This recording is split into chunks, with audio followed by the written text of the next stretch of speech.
오늘의 이야기가 당신의 삶에 깊은 영감을 준다고 생각하신다면 이 지혜를 주변에 공유해 주세요. 지식의 씨앗을 심는 것과 같은 이 작은 행동이 당신의 하루에 큰 통찰력과 행운을 가져다 주기를 바랍니다. 구독을 통해 저희와 함께 더 깊은 지혜를 탐구하는 여정에 동참해 주시는 모든 분들께도 감사의 인사를 전합니다. 혹시 이런 상상을 해본 적 있으신가요? 우리를 억누르는 모든 사회적 압박으로부터 완전히 자유로워지는 삶을 말입니다. 가족, 친척, 친구들의 기대, 대학 교수님과 학창시절 선생님의 가르침, 그리고 직장 상사의 끊임없는 요구까지 세상은 우리에게 정해진 길을 따라 걸어야 한다고 말합니다. 하지만 만약 우리가 그 모든 족쇄를 끊어버리고 사회가 만들어 놓은 거대한 틀에서 벗어나 그 위로 솟아오를 수 있다면 우리의 삶은 과연 어떤 모습일까요? 이것은 단순한 상상이 아닙니다. 바로 우리 자신의 삶에 대한 가장 근원적인 질문입니다. 오늘 우리는 이 질문에 대한 답을 찾아 위대한 철학자 프리드리히 니체의 사상 속으로 깊이 들어가 보려 합니다. 그리고 니체가 제시한 초인, 즉 이버맨시라는 개념을 통해 오늘날을 살아가는 우리가 어떻게 삶의 진정한 주인이 될 수 있는지 탐구해 보고자 합니다. 만약 니체가 21세기 대한민국에 살아있다면 그는 우리 젊은이들에게 어떤 메시지를 던졌을까요? 입시 경쟁과 취업난, 그리고 끝없이 남과 비교당하는 사회 속에서 힘겨워하는 우리에게 초인이 되라는 그의 외침은 어떤 의미로 다가올까요? 이 이야기는 단순히 철학이론을 해설하는 것을 넘어 제 자신의 삶에 니체의 철학을 어떻게 적용하여 낡은 틀을 부수고 새로운 길을 개척했는지, 그리고 여러분 각자가 자신의 삶에서 어떻게 이 지혜를 실천할 수 있는지에 대한 구체적인 여정이 될 것입니다.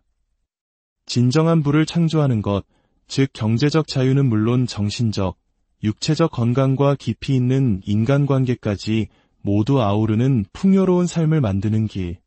오늘 우리는 니체와 함께 그 길을 찾아 떠나보겠습니다. 오늘날 우리 사회의 젊은이들은 수많은 기대의 무게에 짓눌려 있습니다. 부모님의 기대, 사회 어른들의 기대, 그리고 사회와 문화가 정해놓은 성공의 기준. 세상은 그들이 만들어 놓은 의미의 틀 안에서 우리도 똑같은 의미를 찾으며 살아가길 바랍니다. 하지만 그 과정에서 우리는 길을 잃고 맙니다. 정작 자기 자신이 원하는 삶이 무엇인지 잊어버린 채 평생을 후회 속에 살아갈 위험에 처하게 됩니다. 바로 이 지점에서 니체의 초인 사상은 우리에게 가장 절실한 등불이 되어줍니다. 먼저 니체라는 인물에 대해 간단히 짚고 넘어가겠습니다. 프리드리히 니체는 19세기 독일의 철학자로 그의 시대가 당연하게 여기던 모든 가치에 의문을 던진 혁명가였습니다. 그는 단순히 흥미로운 철학을 제시한 것을 넘어 당시 서구 사회의 근간이었던 기독교의 도덕 가치를 정면으로 비판하며 신은 죽었다고 선언했습니다. 이는 신이 더 이상 인간 삶의 의미와 가치의 원천이 될 수 없음을 의미하는 충격적인 선언이었습니다. 니체는 이처럼 기존의 모든 권위를 무너뜨린 폐허 위에서 인간이 스스로의 의지로 새로운 가치를 창조해야 한다고 주장했습니다. 그리고 그 이상적인 인간상을 초인이라 불렀습니다. 니체는 왜 그토록 초인이라는 개념에 집착했을까요? 그는 당대 사회가 가축대와 같다고 보았습니다. 목적 없이 그저 남들이 가는 방향으로 우르르 몰려가는 양떼처럼 대중들이 아무런 비판 없이 기존의 도덕과 관습을 따르는 모습을 개탄했습니다. 그는 이 양떼 근성, 즉 무리의 사고방식이 인간을 나약하게 만든다고 생각했습니다. 특히 기독교가 가르치는 겸손, 동정, 연민과 같은 가치들이 약함을 미덕으로 포장하여 강해지려는 인간의 자연스러운 의지를 억누른다고 비판했습니다. 뺨을 맞으면 다른 뺨마저 내어주라는 가르침은 강자의 의지를 꺾고 스스로를 노예의 위치에 묶어두는 노예 도덕에 불과하다고 보았습니다. 니체에 따르면 이러한 노예 도덕은 인간이 위대함으로 나아가는 길을 가로막는 가장 큰 장애물입니다. 우리 안에는 더 높이, 더 강하게 성장하고자 하는 근원적인 욕망, 즉 힘의 의지가 존재합니다. 하지만 사회는 우리에게 안주하라고, 이염을 감수하지 말라고, 그저 평범하게 사는 것이 행복이라고 속삭입니다. 이 속삭임에 안주하는 존재를 니체는 마지막 인간이라고 불렀습니다. 마지막 인간은 어떤 사람일까요? 그는 도전을 두려워하고 오직 안락함만을 추구합니다. 학교나 직장에서 돌아와 소파에 누워 스마트폰을 들여다보며 시간을 죽이고 이염을 감수하기보다는 주어진 것에 만족하며 살아갑니다. 이만하면 됐지, 괜히 모험했다가 힘들어질 필요 없어라고 스스로를 위로하며 더 나은 가능성을 외면합니다. 니체는 바로 이런 마지막 인간들이 인류의 종말을 가져올 것이라고 경고했습니다. 더 이상 위대함을 추구하지 않고 그저 하루하루를 무의미하게 연명하는 존재들로 가득 찬 사회는 결국 스스로 붕괴할 것이기 때문입니다. 여러분, 스스로에게 질문해 보십시오. 나는 마지막 인간의 삶에 안주하고 있지는 않은가? 초인은 바로 마지막 인간의 정반대에 서 있는 존재입니다. 초인은 평범한 인간 실존을 뛰어넘는 사람입니다.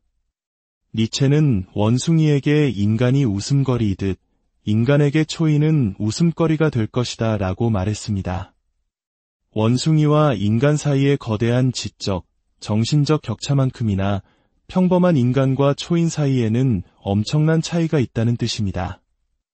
인간은 안락함과 욕망에 쉽게 무릎 꿇지만 초인은 끊임없는 자기 극복을 통해 성장합니다. 그는 사회가 정해준 길이 아니라 자신만의 진정한 길을 개척합니다. 만약 그림 그리는 것을 사랑한다면 세상이 뭐라고 하든 붓을 들고 자신만의 예술 세계를 창조합니다. 게임을 사랑한다면 그것을 자신의 직업으로 만들어 세상에 증명해 보입니다. 초인에게 돈이나 사회적 성공은 목적이 아닙니다. 그것은 자신의 진정한 자아를 실현하고 목표를 달성하는 과정에서 자연스럽게 따라오는 부산물일 뿐입니다. 초인의 궁극적인 목표는 외부의 인정이 아니라 내면의 목소리에 따라 가장 자기다운 삶을 살아내는 것입니다. 초인의 가장 중요한 특징 중 하나는 결코 한 곳에 머무르지 않는다는 것입니다. 어떤 기술을 습득했다고 해서, 어떤 관계를 맺었다고 해서 거기에 안주하지 않습니다. 그는 끊임없이 자신의 한계를 시험하고 어제의 나를 뛰어넘으려 노력합니다. 만약 당신이 하나의 기술, 하나의 직업에 만족하며 더 이상 배우려 하지 않는다면 당신은 마지막 인간의 길을 걷고 있는 것입니다. 초인은 그 틀을 깨고 계속해서 앞으로 나아가는 존재입니다. 그렇다면 이 혼란스러운 현대사회에서 만약 니체가 살아있다면 우리 젊은이들에게 어떤 조언을 했을까요? 첫째, 무리의 사고방식을 거부하라고 외쳤을 것입니다. 한국 사회에서 남들처럼 사는 것은 매우 중요한 가치로 여겨집니다. 좋은 대학에 가고 대기업에 취직하고 적당한 나이에 결혼해서 집을 사는 정해진 루트가 있습니다. 우리는 끊임없이 엄친아, 엄친딸과 비교당하며 그 길을 따라가도록 압박받습니다. 하지만 이런 무리의 사고방식 속에서 나라는 존재는 사라져버립니다. 나의 정체성은 타인과의 비교를 통해서만 규정됩니다. 나는 그와 다르다. 나는 그가 가진 것을 갖지 못했다는 생각에 갇히게 되는 것입니다. 니체는 이러한 비교와 외부의 인정에 대한 갈망이 우리의 창의성과 개성을 파괴한다고 보았습니다. SNS에 올린 사진의 좋아요, 개수로 자신의 가치를 판단하는 어리석음을 범하지 마십시오. 초인은 외부의 평가에 흔들리지 않습니다. 그는 자신의 가치를 스스로 결정하고 자신만의 길을 묵묵히 걸어갑니다. 당신이 어떤 사람인지, 어떤 길을 가야 하는지는 오직 당신만이 결정할 수 있습니다. 둘째, 고난과 투쟁을 끌어안으라고 말했을 것입니다. 니체 철학의 핵심에는 아모르 파티, 즉 운명애라는 개념이 있습니다. 이것은 자신의 운명을 사랑하라는 뜻입니다. 단순히 일어난 일은 다 좋은 뜻이 있을 거야 라고 긍정적으로 생각하는 것과는 다릅니다. 아모르 파티는 내 삶에 닥친 모든 일, 특히 고통과 시련까지도 필연적인 것으로 받아들이고 그것을 내 성장의 자양분으로 삼아 적극적으로 사랑하겠다는 의지적 태도입니다. 한국 문화에 깊이 자리한 한 이라는 정서가 과거의 고통에 얽매이게 한다면 아모르 파티는 그 고통을 미래를 위한 도약의 발판으로 전환시키는 강력한 힘을 가지고 있습니다. 초인이 되는 과정은 결코 편안한 길이 아닙니다. 사회의 통념에 맞서 싸워야 하고 수많은 실패와 좌절을 겪게 될 것입니다. 하지만 초인은 그 고통을 피하지 않습니다. 오히려 그것을 성장의 기회로 여기고 정면으로 마주합니다. 헬스장에서 근육을 키우기 위해 근섬유가 찢어지는 고통을 감내해야 하듯 우리의 정신과 영혼도 고난이라는 무게를 통해 더욱 강해지는 법입니다. 셋째, 자신의 삶에 온전히 책임지라고 촉구했을 것입니다. 초인은 자신의 존재에 대한 책임을 타인이나 외부 환경에 떠넘기지 않습니다. 종교, 국가, 사회, 문화가 제시하는 가치를 맹목적으로 따르는 대신 자신만의 가치 체계를 스스로 창조합니다. 상황이 이래서 어쩔 수 없었어. 다들 그렇게 사니까 와 같은 변명은 초인에게 통하지 않습니다. 신이 죽어버린 세상에서 내 삶의 의미를 부여할 수 있는 유일한 존재는 바로 나 자신뿐입니다. 당신의 삶이 지금 어떤 모습이든 그것을 바꿀 힘 또한 오직 당신에게만 있습니다. 당신은 생존하기 위해 태어난 것이 아니라 번성하기 위해 태어났습니다. 그저 하루하루를 버티는 삶이 아니라 당신의 잠재력을 최대한 발휘하며 최고의 자신으로 살아가는 삶을 선택해야 합니다. 그렇다면 우리는 이 초인의 철학을 어떻게 현실에서 실천할 수 있을까요? 첫째, 자기 훈련을 통해 강력한 의지를 길러야 합니다. 매일 정해진 시간에 일어나고 꾸준히 운동하고 어려운 책을 읽는 등 작지만 꾸준한 습관을 통해 자신을 통제하는 법을 배워야 합니다.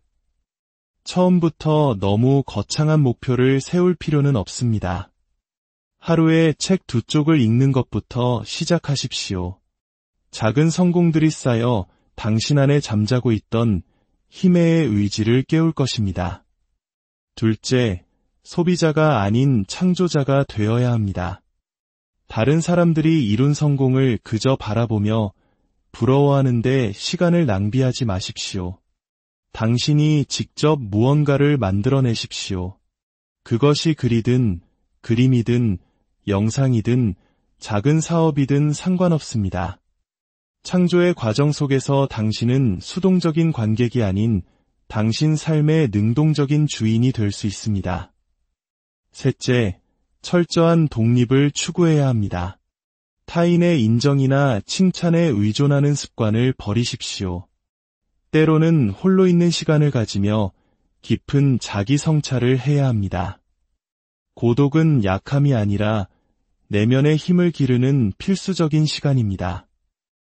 혼자만의 시간을 통해 당신은 세상의 소음으로부터 벗어나 자기 자신의 진짜 목소리를 들을 수 있게 될 것입니다. 니체의 초인은 먼 이상향에 존재하는 신화적 인물이 아닙니다. 그것은 우리 모두가 도달해야 할 목표이자 끊임없이 나아가야 할 방향입니다. 사회가 정해놓은 안락한 길을 거부하고 고통을 성장의 기회로 삼으며 자신만의 가치를 창조해 나가는 용기 있는 삶. 그것이 바로 초인의 길입니다. 당신 앞에 놓인 길은 두 갈래입니다. 하나는 많은 사람들이 편안하게 걸어가는 그러나 결국에는 허무함에 이르는 마지막 인간의 길입니다. 다른 하나는 험난하고 외롭지만 마침내 삶의 진정한 주인이 되는 초인의 길입니다. 다른 사람이 그려준 지도 위에서 길을 찾는 것을 멈추십시오. 당신의 길은 당신이 내딛는 모든 발걸음으로 새롭게 만들어지는 것입니다. 오늘의 이야기가 당신만의 고유한 여정을 밝히는 작은 등불이 되기를 진심으로 바랍니다. 들어주셔서